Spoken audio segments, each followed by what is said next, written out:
A largo, pe creșticul unui piștereau neuroasă, era una băsearică veacli.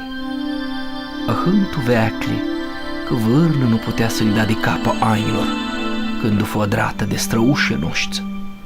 Murii, bătuți de chimătle chirului, avea hurhit să desfacă și scadă.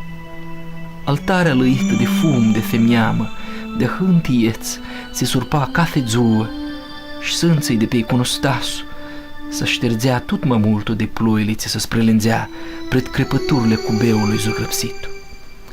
Maștoaca avea rămasă nică întreagă, spânzurată de un stur, măcatul și îmbetărnit cel de chirou, pe creșticul piștireau ei, iu fu hiptu, caș de cându. Prefțăi, de hoarele de învârliga, nu mă tăzduțea la țeabă sircușii, agărșită și rămuxită. Maș un preftu singur, o ușă ca iarna și albu ca neaua pindului.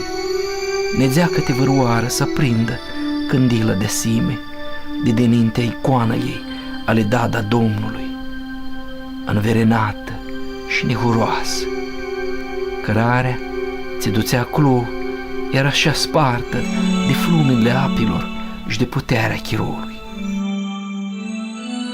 Noaptea, când arcurile de steale scăpera pe țerul, toaca a sunat cu jale și mară și vârnă nu știa să spună care bătea. Să-vzamaș și era delihia că băsărcușa a drapurii.